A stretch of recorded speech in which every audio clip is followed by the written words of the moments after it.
You'll find Richland Cemetery a few short miles south of Pittsburgh. Its well-groomed acreage is typical of thousands of urban cemeteries, and its presence most likely given little regard if you pass by. For decades, rows of tombstones have stood there, silently.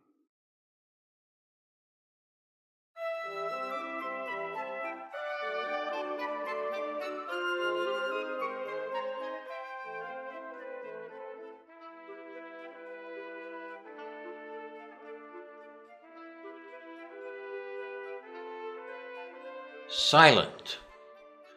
A word often associated with cemeteries. But are they really so silent? Perhaps we need to listen more closely to the tales gently whispered around each stone. Handsome monument, is it not? In 1890, it took 6 weeks to haul those granite sections by wagon up the steep hill from the railroad to the cemetery. It certainly caused quite a stir here in this little town. Oh, do pardon my rudeness, we haven't been introduced. I am John Creedy Risher, and it's my honor to be your host for this journey through Richland Cemetery. Generations of the Rishers are buried around that granite monument, my wife and mother included.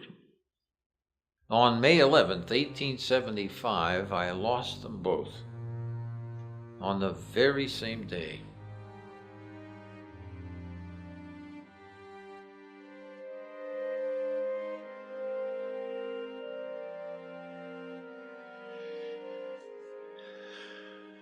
The outpouring of sympathy from my friends and colleagues was a great comfort to me.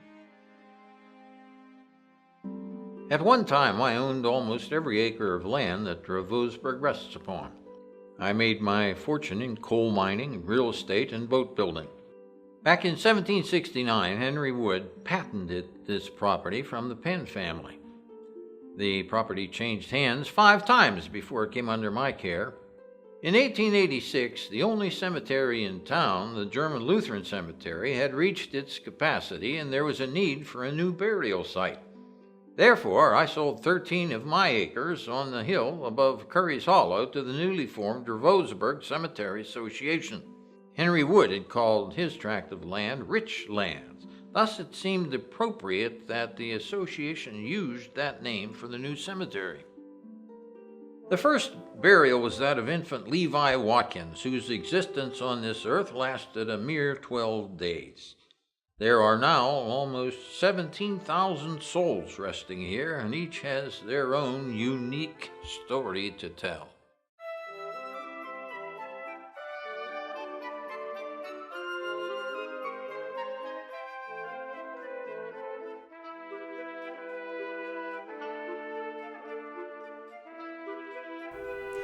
I was just 16 years old when I ran away from home to join the Union Army. On August 9, 1862, I enlisted in the 123rd Pennsylvania Volunteers and was assigned as the company bugler. In my 9 months with them, we saw action at Fredericksburg and Chancellorsville.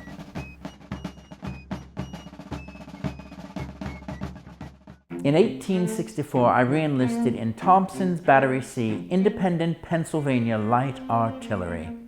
Gun number 1, prepare!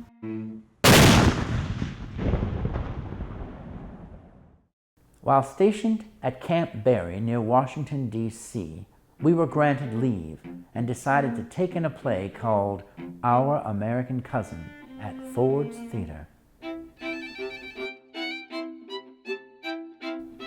When we took our seats that night on April 14, 1865, none of us knew that we were about to become a part of history.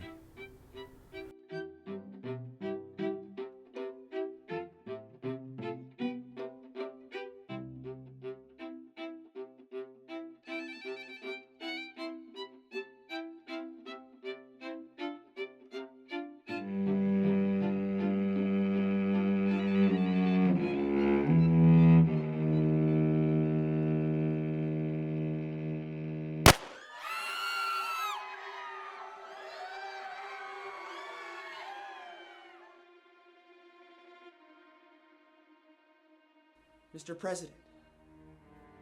Mr. President. Mr. President. After we made our way down the stairs carrying the president, we had to wait for about 5 minutes on the street for a place to take him. They finally told us to take him to the Peterson boarding house. We had to lay him diagonally across the bed because he was too long to fit. After the war, I was a steamboat captain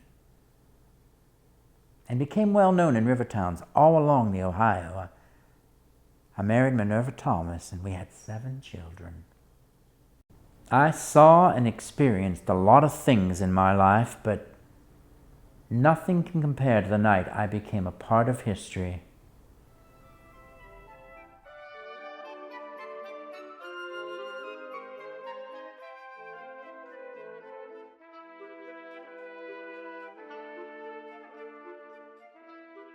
Jabez was one of 4 local boys who helped carry President Lincoln from Ford Theater.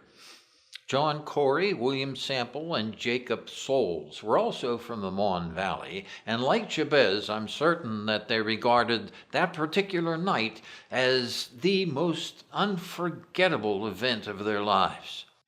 Just like Jabez, there are many Civil War veterans interred at Richland. One of the most distinguished of those veterans is Charles Oliver.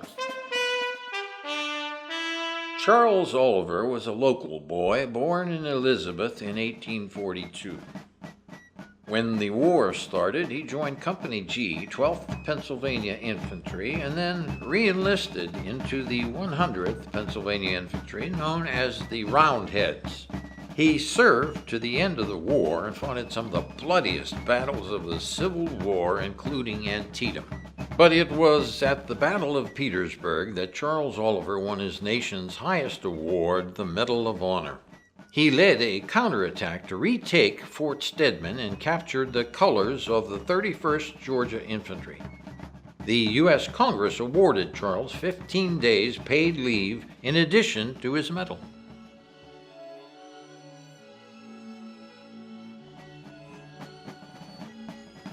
Surprisingly, there's one Confederate soldier buried here. Daniel Entler hailed from Shepherdstown in Jefferson County, Virginia, where his family owned a hotel which was considered the premier establishment of its time. The hotel was used as a hospital during and after the Battle of Antietam. Ironically, many Union soldiers received their care there or died there. Daniel Entler enlisted in the 2nd Virginia Infantry that comprised part of what famously became known as the Stonewall Brigade. Unlike Charles Oliver, Daniel spent most of his Civil War service as a POW. He was captured and exchanged 3 times. He fought at Cold Harbor and Chancellorsville, but it was at Gettysburg that his military service ended when a ball shattered his arm above the elbow. After the war, Entler returned to Shepherdstown. In 1887, he moved to McKeesport to be with his daughter Lily and family. He died in 1917 at the age of 83 and was laid to rest here in northern soil. 2 old enemies buried in the same ground.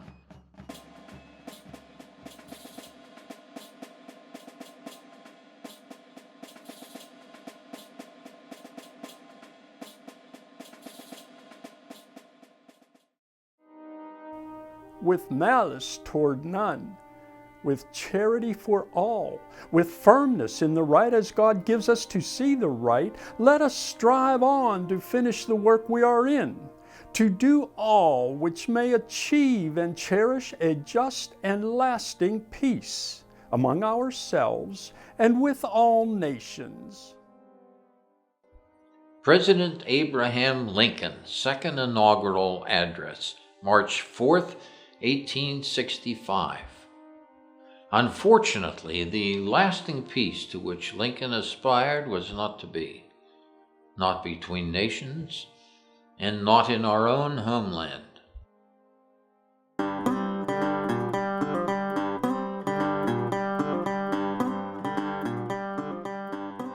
One of the more interesting characters interred at Richland is Edward Pigford, born in Jefferson Borough between Large and West Elizabeth. As a young trooper, Private Edward Pigford was thrust onto history's stage in an obscure place called Little Bighorn.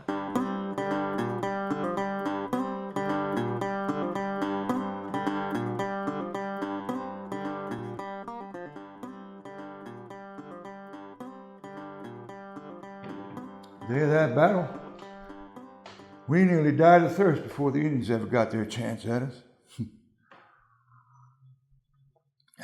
Now, my father, he came to America from England. And I was born right here in Allegheny County. And I started working in the mines when I was 9 years old.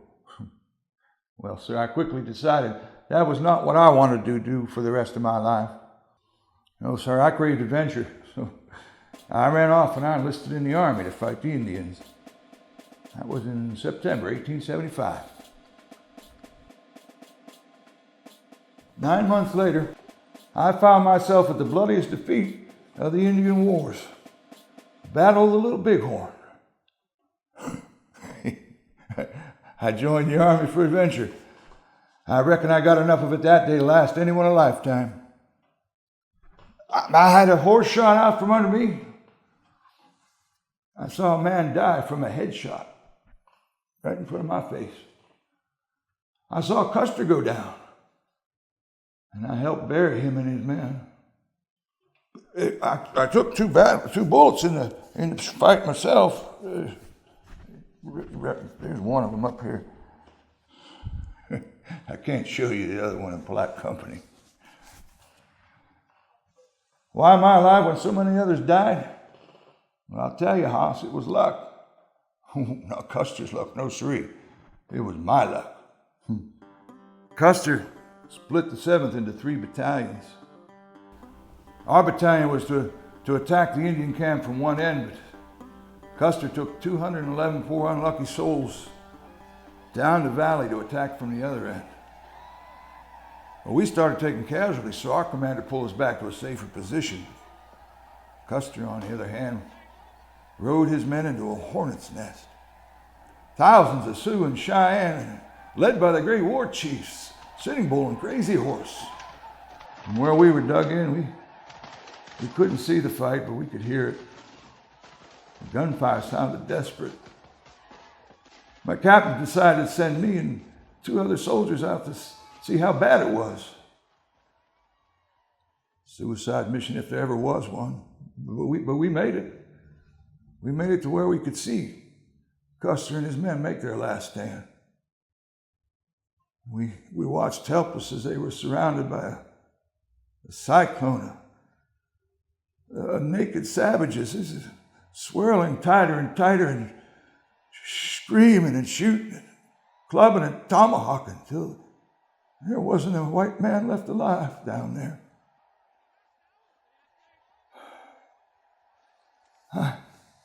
I can still hear that awful yell of Indian victory like it was yesterday.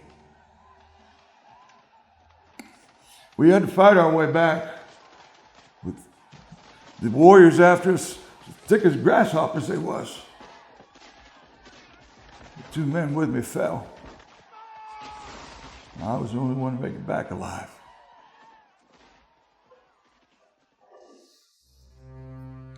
Captain asked me, "Well, how is it?" "Captain," I said, "there ain't a man left alive down there. They're all butchered. Every one of them." We fought on until night, then all the next day. There was no water to speak of. My God, it was hotter than the hinges of hell. Then, out of nowhere, the Indians just pulled out. It was like the wind had just blew their camp right out of the valley. They spotted our relief party, led by General Terry. So it was finally over,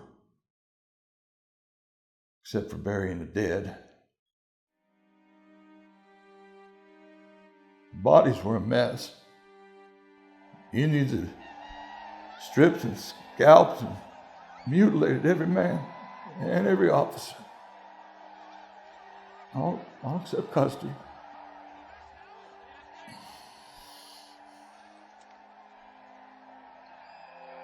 265 brave men never saw daylight again. It was about a year after that I decided to leave the 7th Cavalry. I reckon I had enough of fighting Indians.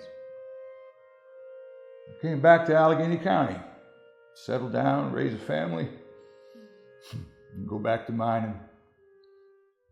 You know, there's one thing you can say about this part of the country.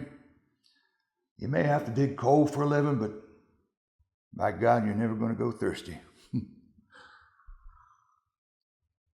Oh, yeah. Yes, sir, that day, I'd have given my life for one drink of good old Pennsylvania rye. And I damn near did.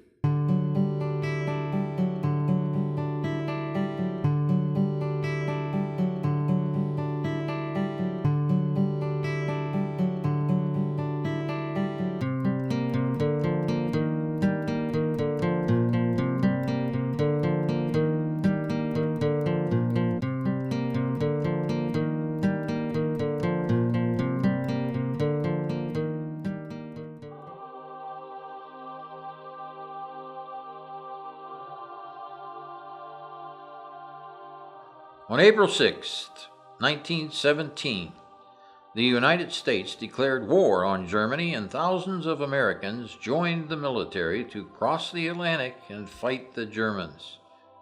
Many came from small towns just like Dravosburg.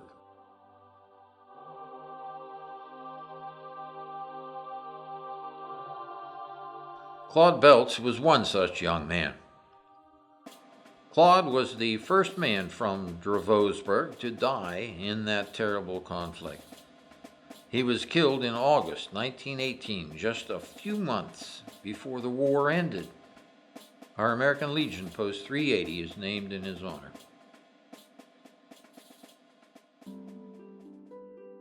Bert Foster was the first soldier from McKeesport killed in the Great War. The American Legion in McKeesport is named for him.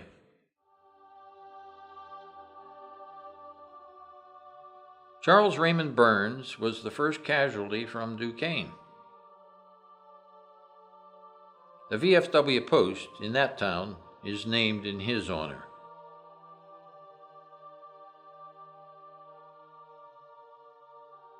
Hundreds of other war veterans are buried at Richland as well. Although their markers do not reveal their deeds, their service to our country will never be forgotten.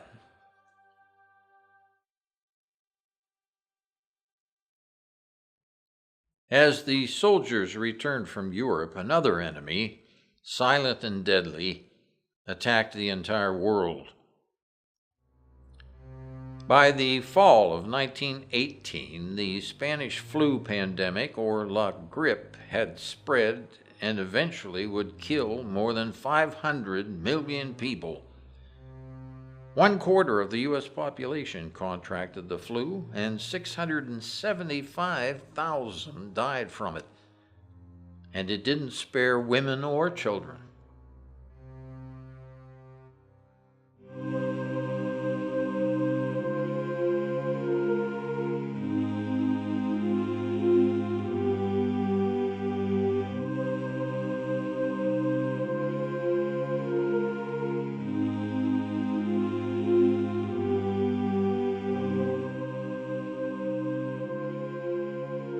Our Andrew was just 6 months old when he took sick. We did everything the authorities told us to do to fight the epidemic. Every morning, we put sulfur in our shoes. We wore gauze masks when we went out. The Red Cross gave people shots. The steel mills in McKeesport vaccinated my husband and the other workers. But nothing seemed to help. Almost every family was affected by the epidemic. 18% of the population died.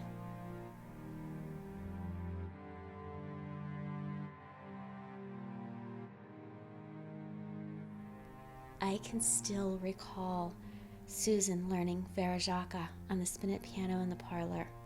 Both children were the picture of health.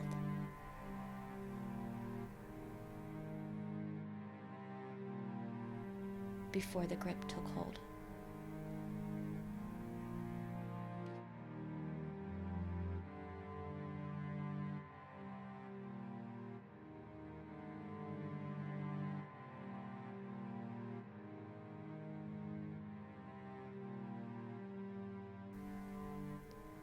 The Lord was merciful, and He did not allow us to suffer long.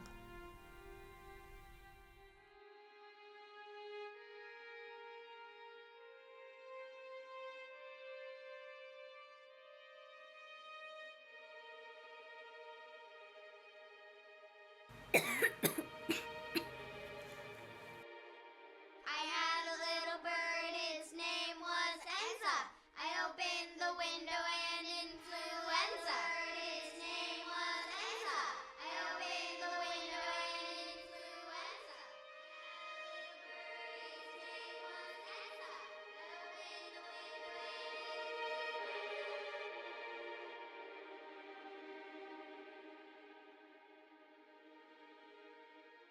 Just as this unexplained darkness seemed a permanent fixture, nature and providence proved that hope can be born again.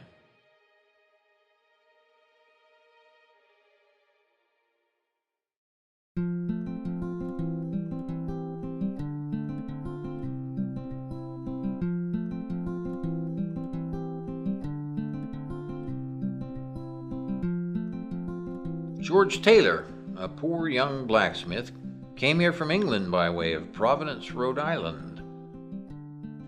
When choosing a town in which to settle, George chose Providence, Rhode Island.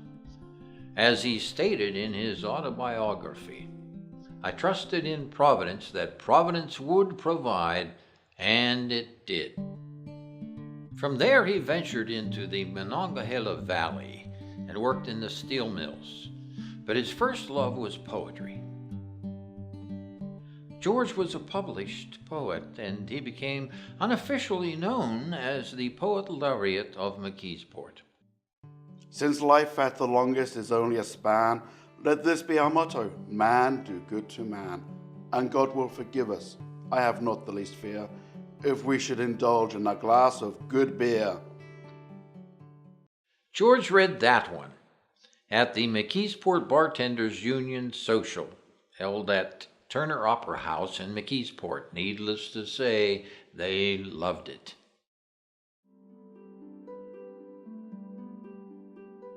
In the prologue to his book of poems, George expressed his feelings about his poetry. If my poems please you, I shall be gratified. If not, I ask you think. He hath done what he could. Yours truly, George Taylor. George's funeral from his Summit Street home was large, with tributes from numerous dignitaries and organizations across the area, including a beautiful floral bouquet from the officers of Standard Oil Company. Not bad for a poor English blacksmith.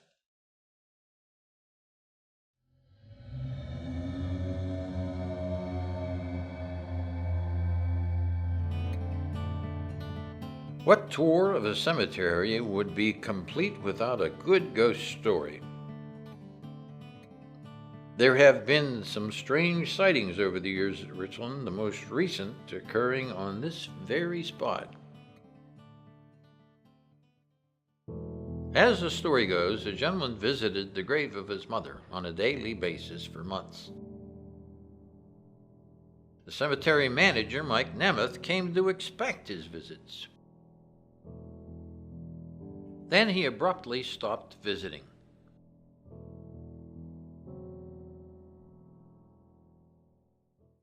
When he finally returned to the cemetery, Mike asked him why he had been away for so long, and he reluctantly told this story.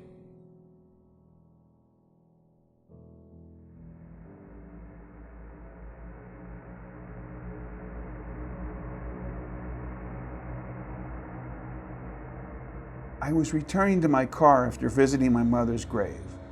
I noticed two women seated on a bench under the large maple tree, but curiously, they were dressed in 1880s garb, long dresses and bonnets.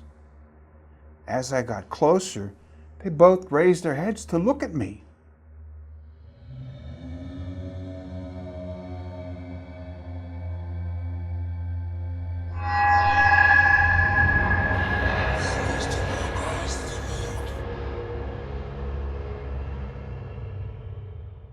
Now I ask, would you be so eager to return?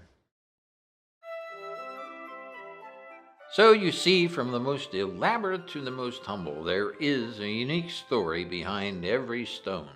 And it's clear that cemeteries are not as silent as you thought, and dead men do tell tales.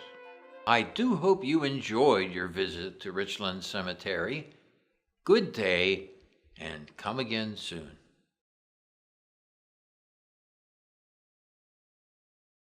Perhaps if you visit your local cemetery, you will find a story about your family. Check with a local historical society for help in uncovering those stories. They're waiting to be found.